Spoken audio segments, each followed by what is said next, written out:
right word is cautious. The in-house MSNBC electoral map is not a wild-eyed thing. It is beginning, however, to look very much like the wild-eyed things. Our fourth story in the countdown. In the last 10 days, the economy melted down, and with it did Senator McCain's hopes. Last Tuesday, our map showed Obama with what was even then a significant edge over Senator McCain. Obama 212 to McCain 174. And while Senator McCain did not technically lose any of the states he had a week ago, Obama picked up 4 of the battleground states, adding 52 electoral votes in 1 week, giving him 264 with McCain still at 174. Those 4 critical states moving from toss-up to lean Obama: New Hampshire, Pennsylvania, Wisconsin, and Michigan. What's more, every single toss-up state left on the NBC map voted for George Bush in 2004. A pleasure to welcome in person Nate Silver, founder of 538.com, the electoral vote tracking website that uses polling data that has been crunched about 10,000 times to project real-time election results. Good evening. Hi, Keith. Good to see you in person. All right, 264 is not 270, obviously. Your website's own electoral map has Obama with about 340, McCain at about 198. You have 3 toss-ups left, as the graph suggests here: Missouri, Indiana, and North Carolina. NBC has 7 toss-ups: Indiana and North Carolina, not Missouri, but also Colorado, Florida, Nevada, Ohio, and Virginia.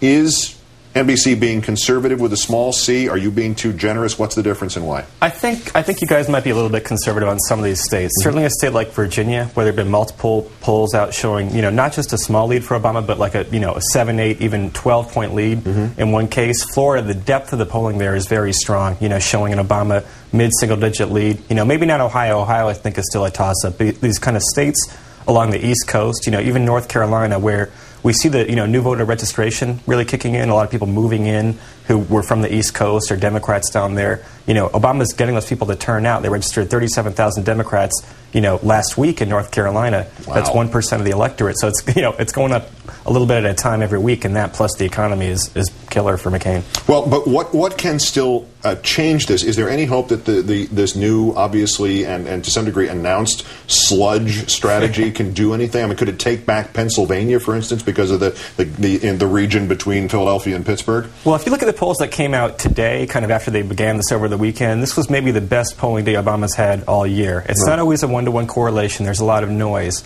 But I think, they're going to need the media's help, is one thing, as Chris Hayes was talking about. And if the media says this is old news, remember when Wright broke during the primaries, there was actual news there. It might have been overplayed, but it was a news story. Now it's a standard kind of partisan attack. So I think they're going to have a more difficult time getting traction, but maybe it's the best thing they have left. Obviously, it wasn't just Wright. Ayers has already been brought into this. There's certainty, is there, that this is not going to have sufficient traction for that reason, that it's not something new, that have to pull some sort of rabbit out of that hat in the last 29 days? Not certainty. I mean, most races tighten a bit down the stretch. I don't think Obama's going to win by 7 or 8 points, although he could. But remember, think of all the game changers, quote unquote, to get Obama to where he is now. You had the economy collapse, twice over. McCain pulled the stunt on the bailout. You had Palin's image collapse. You had Obama, win or draw kind of both debates. That's like 4 or 5 major events. So if you kind of have one week where you win a news cycle, maybe that gets you 2 points. That's not really going to be that close.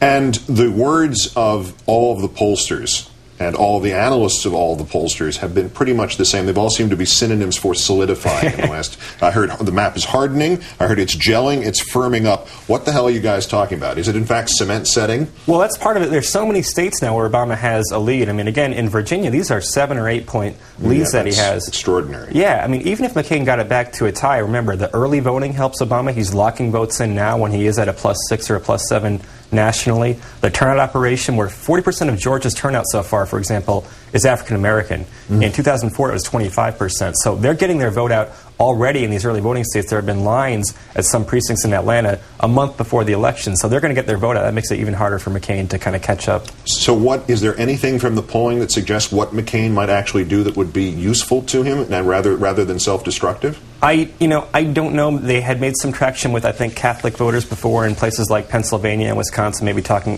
with Sarah Palin. Maybe it's some states where they can kind of close a bit. I think Ohio might still be a tough state for Obama, but, they're in trouble because Obama has a superior ground game and turnout operation. Right. Kind of any gains that McCain makes, they're pushing back, I think, just as hard. Yeah, it's an extraordinary thing to watch, especially from Democrats. Nate Silver, the founder of 538.com.